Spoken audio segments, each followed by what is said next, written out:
Hello साथियों, नमस्ते। DC की दुनिया में आपका हार्दिक स्वागत है, अभिनंदन है। मीठे मीठे क्वेश्चन आपके लिए रोज की तरह आज फिर एक बार लेकर आया हूँ। इन्हीं में से क्वेश्चन रहने वाले हैं। देखिए, मेहनत मैं आपके लिए कर रहा हूँ, आप अपने लिए मेहनत कीजिए। सिलेक्शन इसी बार होना चाहिए। पहला क्वेश्चन वेरी वेरी इंपॉर्टेंट है। कल ही राजस्थान सरकार ने 23 तारीख को एक विधेयक पारित किया है। SC ST के लिए वेरी वेरी इंपॉर्टेंट रहने वाला है, महत्वपूर्ण है। राजस्थान विधानसभा के अंदर विधेयक पारित हुआ है, तो उसको हम सबसे पहले देखते हैं। देखना, SC ST विकास निधि विधेयक। SC ST अनुसूचित जाति अनुसूचित जनजाति के लिए, तो SC ST विकास निधि विधेयक। ये विधेयक क्या है? SC ST विकास योजनाओं को अनिवार्य रूप से लागू करना पड़ेगा। अनिवार्य रूप से अधिकारियों को लागू करने पड़ेगा और गारंटी के रूप में इस विधेयक को पारित किया। तो देखना, SC ST विकास योजनाओं को जो राज्य के अधिकारी हैं उन्हें अनिवार्य रूप से लागू करना पड़ेगा और इन इलाकों में विकास की गारंटी देने के लिए इन इलाकों में कौन से? SC ST जो इलाके हैं, TSP नॉन TSP क्षेत्र जानते होंगे आप। तो जो TSP क्षेत्र हैं वहां पर इन इलाकों के अंदर विकास की गारंटी देने के लिए राजस्थान विधानसभा में विधेयक पारित हुआ। कब हुआ? 23 मार्च 2022 को। एक तो ये दिनांक याद रखनी है और दूसरा ये याद रखना है SC ST विकास निधि विधेयक क्या है। तो आपको करना है SC ST विकास योजनाओं को अनिवार्य रूप से और गारंटी देने वाला विधेयक। तो सीधा क्वेश्चन है, SC ST विकास योजनाओं को अनिवार्य रूप से लागू करने के लिए और गारंटी देने के लिए कौन सा विधेयक लाया गया है? तो SC ST विकास निधि विधेयक। दोबारा सुनना, SC ST विकास निधि विधेयक जो 23 मार्च 2022 को राजस्थान विधानसभा में पारित हो चुका है। इंपॉर्टेंट क्वेश्चन है, लिख लेना, नोट कर लेना, याद कर लेना। नेक्स्ट, राजस्थान में होने वाले, राजस्थान के अंदर ग्रामीण ओलंपिक का आयोजन किया जा रहा है, परंतु कोविड की वजह से ये अभी फरवरी मार्च में नहीं हो पाए हैं। अब देखते हैं अप्रैल मई के अंदर इनकी संभावना है, परंतु वहां पे भी यदि कोविड की चौथी लहर आती है तो फिर इसको आगे खिसकाए जा सकते हैं। तो अभी अपने को इतना याद रखना है कि राजस्थान के अंदर ग्रामीण ओलंपिक जो खेल होते हैं उनका नाम बदलकर क्या रखा गया है? तो राजीव गांधी ग्रामीण ओलंपिक, क्या नाम रखा गया है? राजीव गांधी ग्रामीण ओलंपिक। तो ग्रामीण ओलंपिक जो हो रहे हैं उनका नाम बदलकर क्या रख दिया? राजीव गांधी ग्रामीण ओलंपिक। क्लियर है? इंपॉर्टेंट क्वेश्चन है, अच्छा क्वेश्चन है, महत्वपूर्ण क्वेश्चन है, लिख लेना। और सबसे शानदार क्वेश्चन, देवेंद्र झाझड़िया। फिर बार बार ये चर्चा में है, ये Devendra Jhajharia very very important है, छपने वाला क्वेश्चन, मीठा क्वेश्चन, लिख लेना, नोट कर लेना। देवेंद्र झाझड़िया, संपूर्ण तथ्य हैं इसके, मैं आपको सारे के सारे तथ्य लिखूंगा इसको। देवेंद्र झाझड़िया, पहली बात तो कर लेते हैं, कहाँ के हैं? चूरू के हैं। कहाँ के हैं? चूरू के हैं। पेरा खिलाड़ी हैं ये। पेरा मतलब जो विकलांग कैटेगरी आती है ना, तो विकलांग कैटेगरी से हैं और इनकी कैटेगरी जो है वो भी याद रख लेना, SH46। तो विकलांगों की कैटेगरी का निर्धारण किया जाता है, उसके अंदर इनकी जो कैटेगरी है वो कौन सी है? SH46। संबंध किससे है? किस खेल से है? भाला फेंक। चूरू के हैं। कहाँ के हैं? चूरू के। कैटेगरी SH46 और संबंध किससे है? भाला फेंक। वेरी वेरी इंपॉर्टेंट, सुनना क्वेश्चन।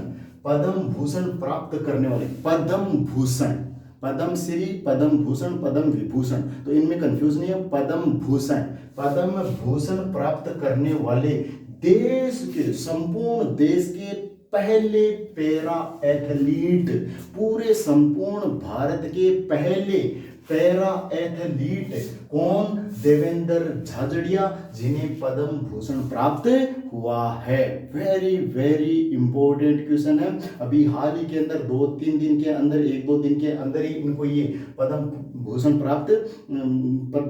पुरस्कार दिया गया है। ठीक है ना। तो पद्म भूषण पुरस्कार पहले दिए जा चुके थे, परंतु कुछ लोगों को अब जो रह गए थे उनको अब दिया गया। और आपने देखा होगा 125 साल के जो योग वृद्ध व्यक्ति थे उनको भी पद्म भूषण से सम्मानित किया था। ठीक है ना। तो वो भी चर्चा में है, वो हम राष्ट्रीय स्तर का क्वेश्चन है, तो उसको मैं राष्ट्रीय स्तर वाली जो क्लास होगी उसके अंदर लेकर आऊंगा। तो यहाँ पर अपने को राजस्थान से संबंधित बात करनी है। देवेंद्र झाझड़िया पद्म भूषण प्राप्त करने वाले देश के पहले पैरा एथलीट, देश के पहले पैरा एथलीट जिसका संबंध भाला फेंक।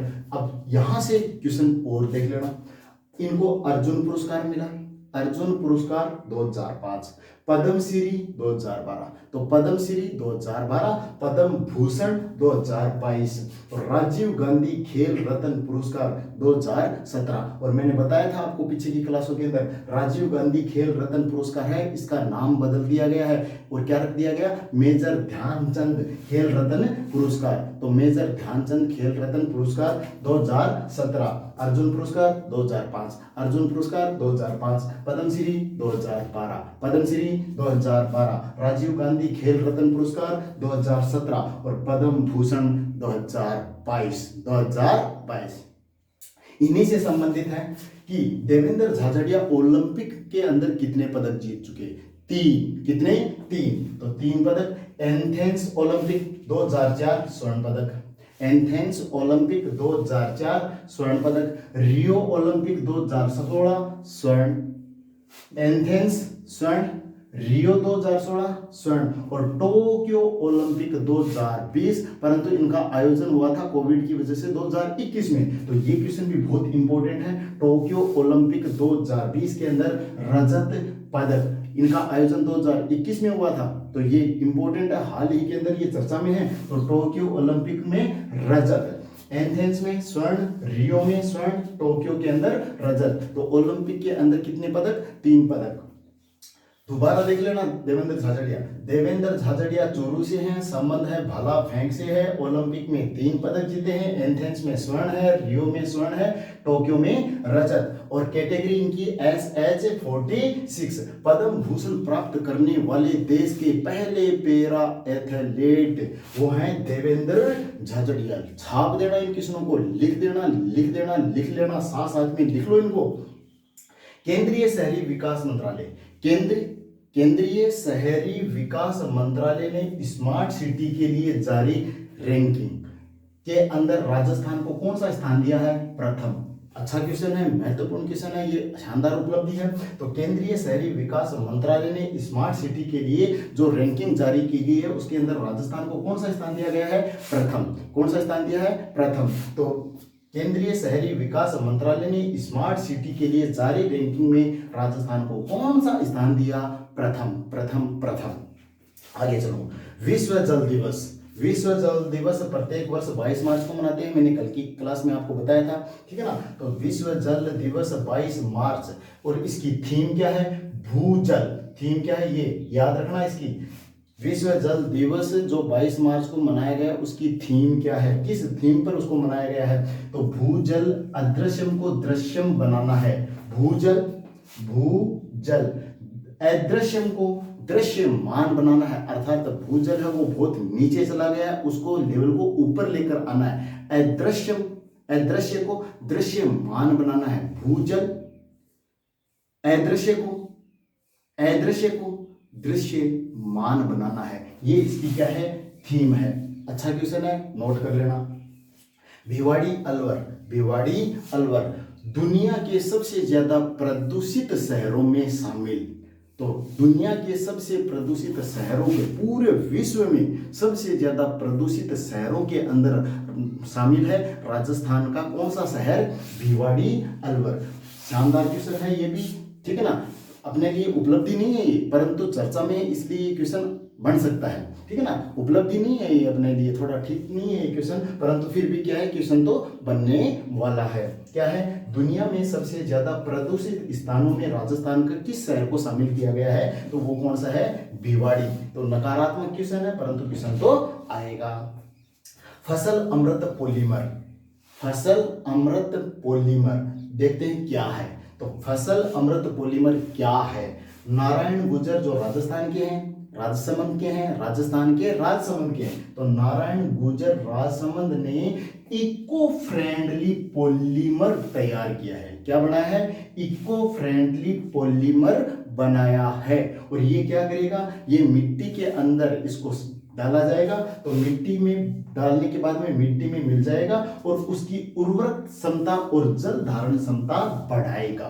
तो क्या है, इको फ्रेंडली पॉलीमर है, और वो क्या करेगा, मिट्टी के अंदर मिलकर उसकी उर्वरक शक्ति को बढ़ाएगा और जल धारण करने की शक्ति को बढ़ाएगा। उसका नाम क्या है, फसल अमृत पॉलीमर। तो इस पॉलीमर का नाम पूछेगा, कौन क्या है, फसल अमृत पॉलीमर। और किसने बनाया, नारायण गुर्जर ने बनाया। कहाँ के हैं, राजसमंद। तो तीन बातें हैं, इको फ्रेंडली पॉलीमर बनाया किसने, नारायण गुर्जर ने, कहाँ के हैं, राजसमंद के हैं, और पॉलीमर का नाम क्या है, फसल अमृत पॉलीमर। दोस्तों साथियों याद कर लेना, सिलेक्शन इसी बार करवा देना, इनको बार बार रिपीट, ये सारे के सारे बार बार रिपीट होंगे। ये क्वेश्चन अच्छे क्वेश्चन है, महत्वपूर्ण क्वेश्चन है। मैं आपके लिए मेहनत कर रहा हूं, आप अपने लिए मेहनत कीजिए। और जाते जाते आपसे एक क्वेश्चन, रोजगार ढूंढने के लिए कौन से पोर्टल की शुरुआत की राजस्थान सरकार ने, रोजगार ढूंढने के लिए राजस्थान सरकार ने कौन से पोर्टल की शुरुआत की है, इसका आंसर आपको कमेंट बॉक्स में डालना है। क्लियर है क्या, क्लियर है क्या। तो उसका मैं आपके सामने ऑप्शन रख देता हूं, अनुप्रति पोर्टल या जागृति पोर्टल, अनुप्रति पोर्टल या जागृति पोर्टल। ऑप्शन के अंदर कमेंट बॉक्स के अंदर ये आपका आंसर आना चाहिए। नमस्ते साथियों, जय हिंद, राम राम।